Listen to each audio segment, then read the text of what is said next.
ॐ विश्वेश्वरीं जगद्धात्रीं ॐ विश्वेश्वरीं जगद्धात्रीं विश्वेश्वरीं जगद्धात्रीं विश्वेश्वरीं जगद्धात्रीं स्थितिसंहारकारिणीं स्थितिसंहारकारिणीं स्थितिसंहारकारिणीं स्थितिसंहारकारिणीं निद्रां भगवतीं विष्णो निद्रां भगवतीं विष्णो निद्रां भगवतीं विष्णो निद्रां भगवतीं विष्णो रतुलां तेजसः प्रभुः रतुलां तेजसा प्रभुः रतुलां तेजसः प्रभुः रतुलां तेजसा प्रभुः साथ में बोलो ॐ विश्वेश्वरीं जगद्धात्रीं स्थितिसंहारकारिणीं निद्रां भगवतीं विष्णो रतुलां तेजसा प्रभुः ब्रह्मोवाच ब्रह्मोवाच ब्रह्मोवाच ब्रह्मोवाच त्वं स्वाहा त्वं स्वधा त्वं हि त्वं स्वाहा त्वं स्वधा त्वं हि त्वं स्वाहा त्वं स्वधा त्वं हि त्वं स्वाहा त्वं स्वधा त्वं हि वषट्कारः स्वरात्मिका वषट्कारः स्वरात्मिका वषट्कारः स्वरात्मिका वषट्कारः स्वरात्मिका सुधा त्वमक्षरे नित्ये सुधा त्वमक्षरे नित्ये सुधा त्वमक्षरे नित्ये सुधा त्वमक्षरे नित्ये त्रिधा मात्रात्मिका स्थिता त्रिधा मात्रात्मिका स्थिता त्रिधा मात्रात्मिका स्थिता त्रिधा मात्रात्मिका स्थिता साथ में बोले त्वं स्वाहा त्वं स्वधा त्वं हि वषट्कारा स्वरात्मिका सुधा त्वमक्षरे नित्ये त्रिधा मात्रात्मिका स्थिता अर्धमात्रा स्थिता नित्या अर्धमात्रा स्थिता नित्या अर्धमात्रा स्थिता नित्या अर्धमात्रा स्थिता नित्या यानुच्चार्या विशेषतः यानुच्चार्या विशेषतः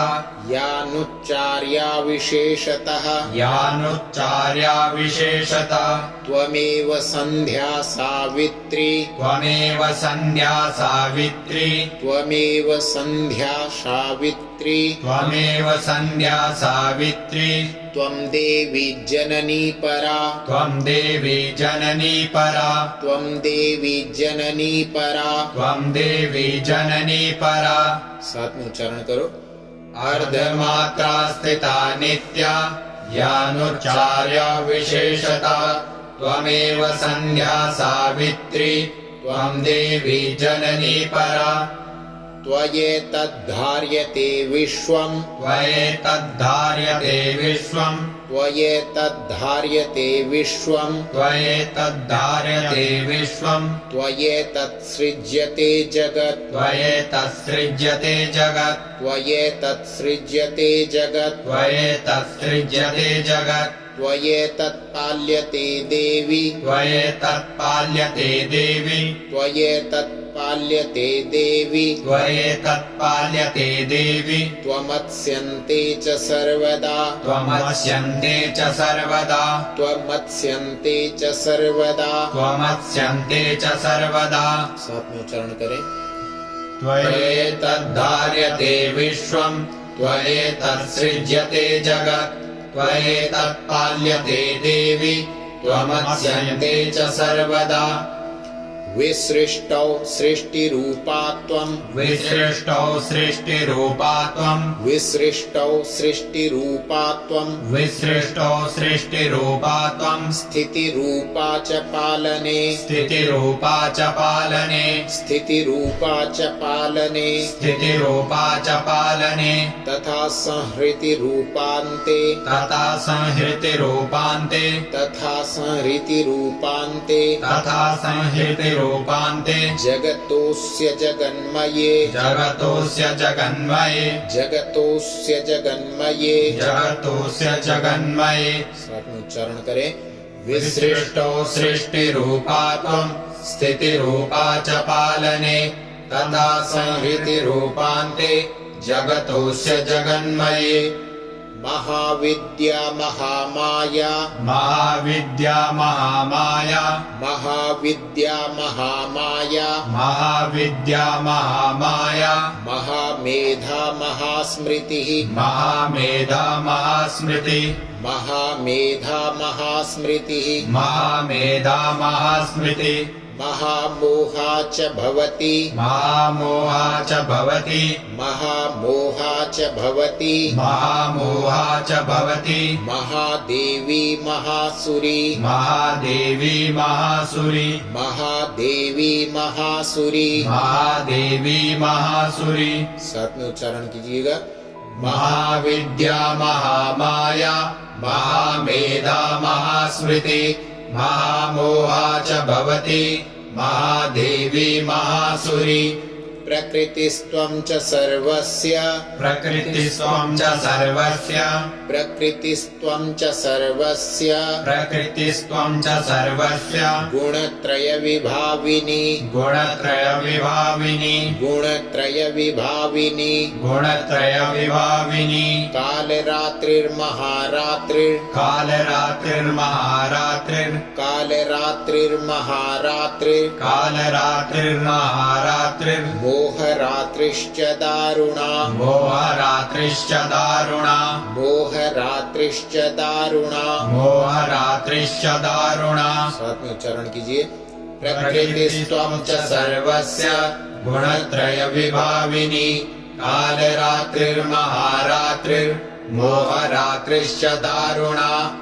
त्वं श्रीस्त्वमीश्वरी त्वं ह्रीस् त्वं श्रीस्त्वमीश्वरी त्वं ह्रीस् त्वं श्रीस्त्वमीश्वरी त्वं ह्रीस् त्वं श्रीस्त्वमीश्वरी त्वं ह्रीस् त्वं बुद्धिर्बोधलक्षणा त्वं बुद्धिर्बोधलक्षणा त्वं बुद्धिर्बोधलक्षणा त्वं बुद्धिर्बोधलक्षणा लज्जा पुष्टिस्तथा तुष्टिस् लज्जा पुष्टिस्तथा तुष्टिस् लज्जा पुष्टिस्तथा तुष्टिस् लज्जा पुष्टिस्तथा तुष्टिस् लज्जा पुष्टिस्तथा तुष्टिस् लज्जा पुष्टिस्तथा तुष्टिस्। त्वं शान्तिः क्षान्तिरेव च त्वं शान्तिः क्षान्तिरेव च त्वं शान्तिः क्षान्तिरेव च त्वं शान्तिः क्षान्तिरेव च। साथ में उच्चारण कीजिए। त्वं श्रीस्त्वमीश्वरी त्वं ह्रीस् त्वं बुद्धिर्बोधलक्षणा लज्जा पुष्टिस्तथा तुष्टिस् त्वं शान्तिः क्षान्तिरेव च। खड्गिनी शूलिनी घोरा खड्गिनी शूलिनी घोरा खड्गिनी शूलिनी घोरा खड्गिनी शूलिनी घोरा गदिनी चक्रिणी तथा गदिनी चक्रिणी तथा गदिनी चक्रिणी तथा गदिनी चक्रिणी तथा शंखिनी चापिनी बाण शंखिनी चापिनी बाण शंखिनी चापिनी बाण शंखिनी चापिनी बाण भुषुंडी परिघायुधा भुषुंडी परिघायुधा भुषुंडी परिघायुधा भुषुंडी परिघायुधा। साथ में उच्चारण कीजिए। खड्गिनी शूलिनी घोरा गदिनी चक्रिणी तथा शंखिनी चापिनी बाण भुषुंडी परिघायुधा। सौम्या सौम्यतराशेष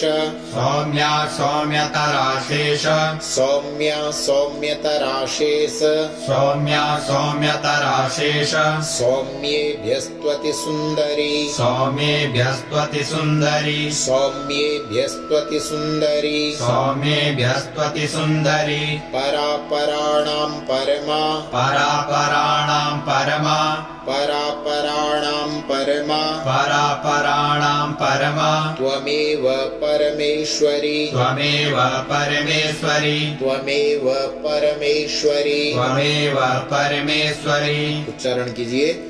सौम्या सौम्यतराशेष सौम्येभ्यस्त्वति सुन्दरी परापराणां परमा त्वमेव परमेश्वरी।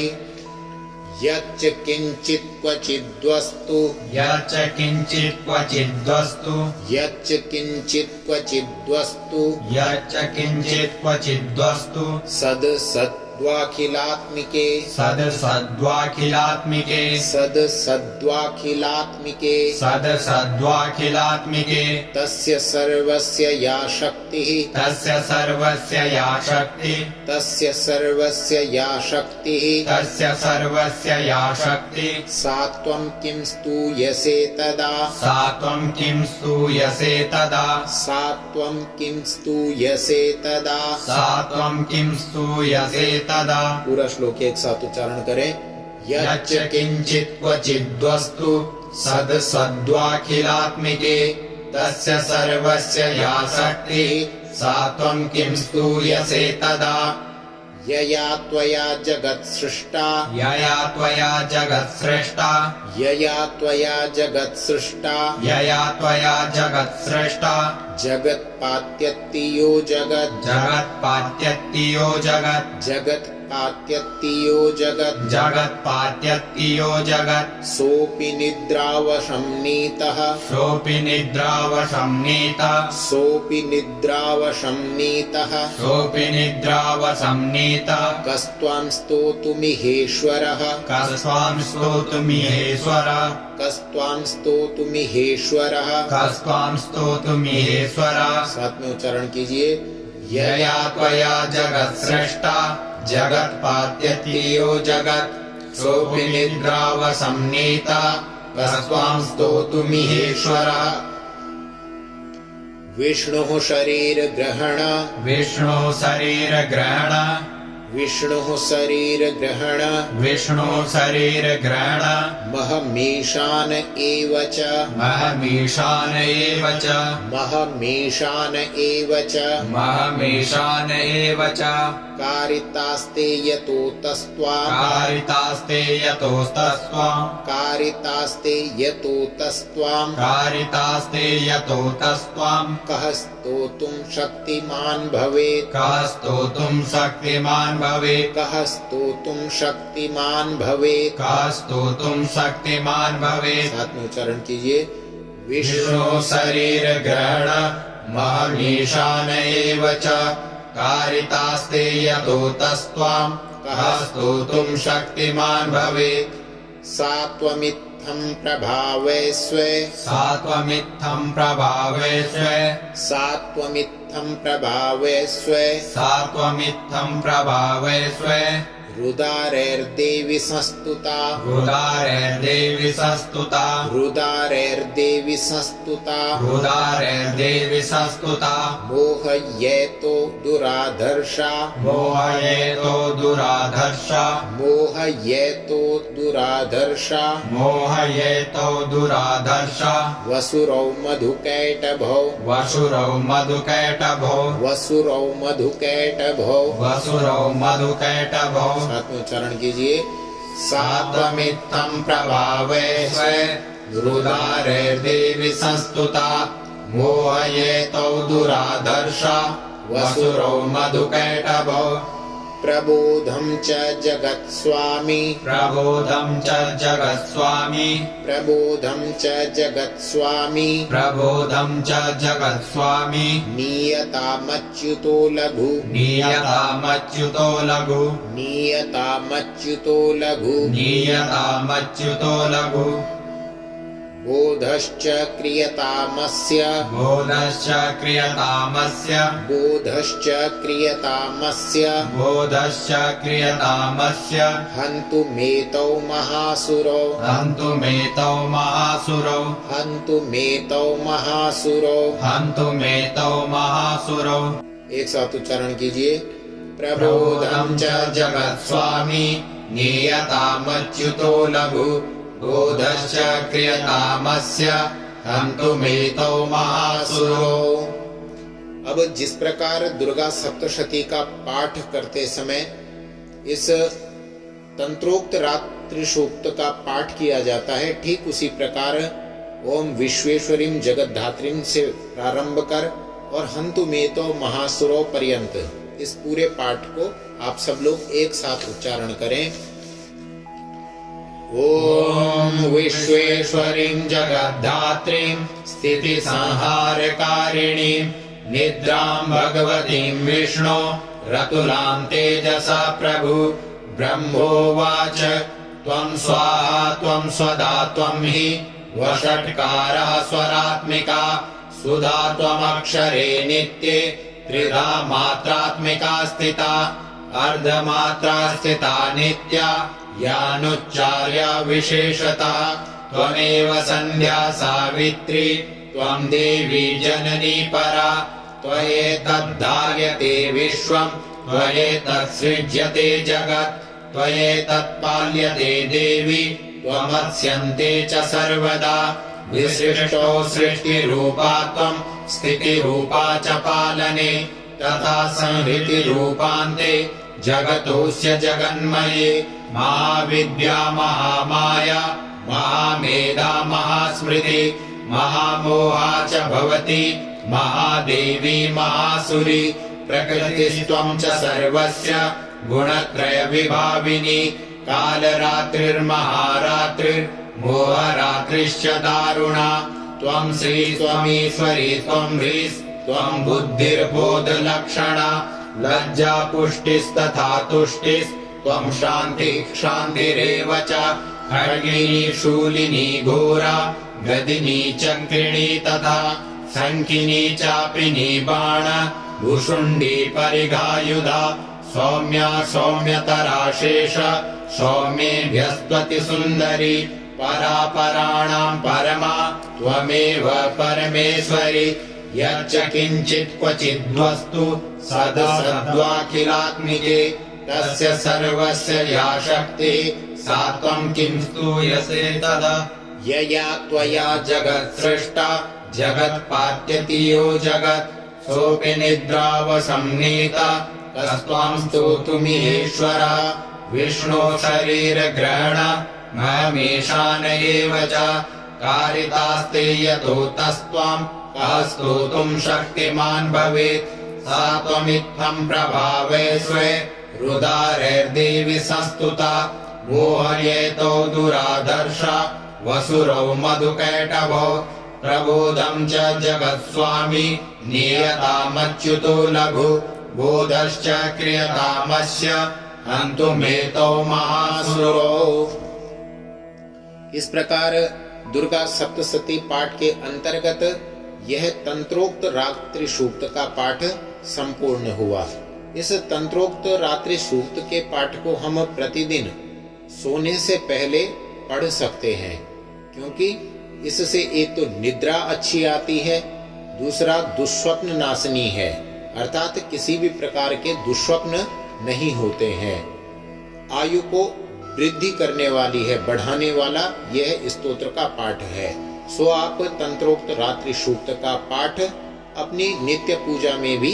कर सकते हैं। वैदिक एस्ट्रो केयर एक बार पुनः आप सबके मंगलमय जीवन हेतु कामना करता है। नमस्कार।